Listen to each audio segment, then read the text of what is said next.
माया मिली न राम। लालच रूपी डायन। किसी गांव में दो दोस्त रहते थे। एक का नाम हीरा था और दूसरे का मोती। दोनों में गहरी दोस्ती थी और वे बचपन से ही खेलना कूदना, पढ़ना लिखना हर काम साथ करते आ रहे थे। जब वे बड़े हुए तो उन पर काम धंधा ढूंढने का दबाव आने लगा। लोग ताने मारने लगे कि दोनों निठल्ले हैं और एक पैसा भी नहीं कमाते। एक दिन दोनों ने विचार विमर्श करके शहर की ओर जाने का फैसला किया। अपने घर से रास्ते का खाना पीना लेकर दोनों भोर होते ही शहर की ओर चल पड़े। शहर का रास्ता एक घने जंगल से होकर गुजरता था। दोनों एक साथ अपनी मंजिल की ओर चले जा रहे थे। रास्ता लंबा था सो उन्होंने एक पेड़ के नीचे विश्राम करने का फैसला किया।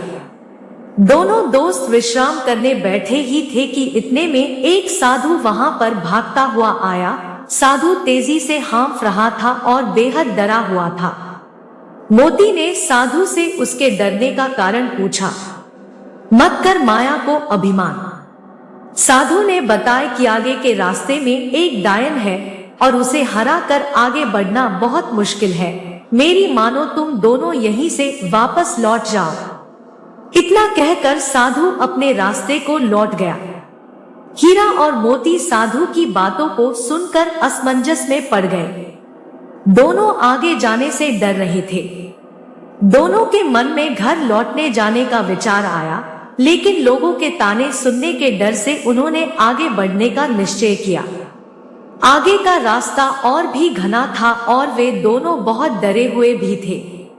कुछ दूर और चलने के बाद उन्हें एक बड़ा सा थैला पड़ा हुआ दिखाई दिया।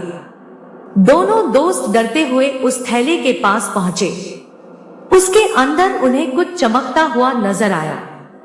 खोलकर देखा तो उनकी खुशी का कोई ठिकाना ही न रहा। उस थैले में बहुत सारे सोने के सिक्के थे।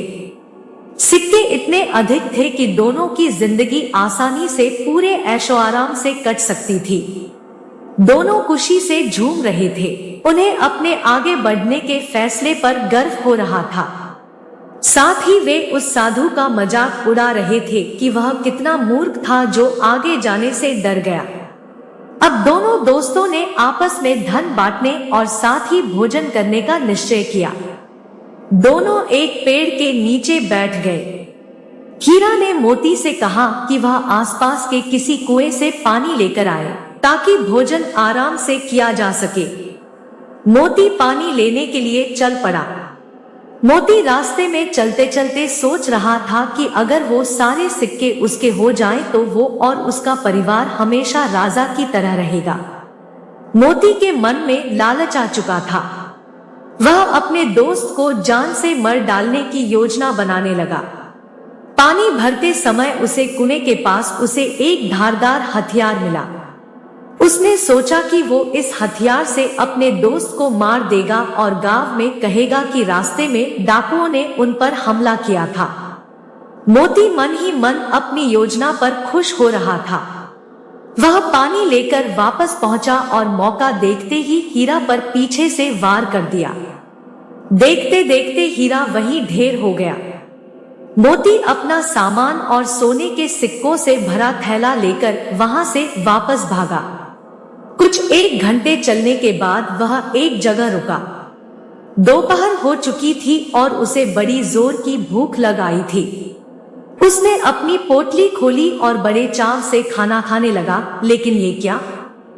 थोड़ा खाना खाते ही मोती के मुंह से खून आने लगा और वो तड़पने लगा। उसे एहसास हो चुका था कि जब वह पानी लेने गया था तभी हीरा ने उसके खाने में कोई जहरीली जंगली बूटी मिला दी थी। कुछ ही देर में उसकी भी तड़पड़ कर मृत्यु हो गई। अब दोनों दोस्त मृत पड़े थे और वो थैला यानी माया रूपी डायन जस का तस पड़ा हुआ था। जी हाँ दोस्तों, उस साधु ने एकदम ठीक कहा था कि आगे डायन है।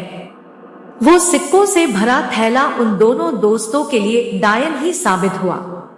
ना वो डायन रूपी थैला वहां होता, ना उनके मन में लालच आता और ना वे एक दूसरे की जाना लेते।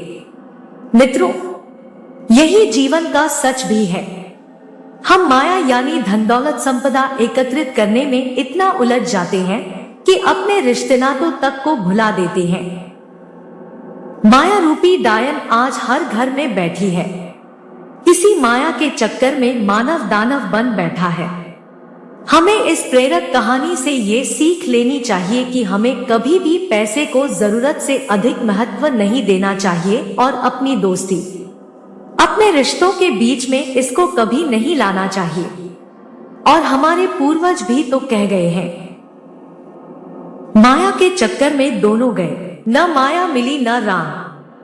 इसलिए हमें हमेशा माया के लोभ व धन के लालच से बचना चाहिए और ज्यादा ना सही पर कुछ समय भगवान की आराधना में जरूर लगाना चाहिए। दोस्तों, वीडियो को लाइक करें और चैनल को सब्सक्राइब करना ना भूलें। धन्यवाद।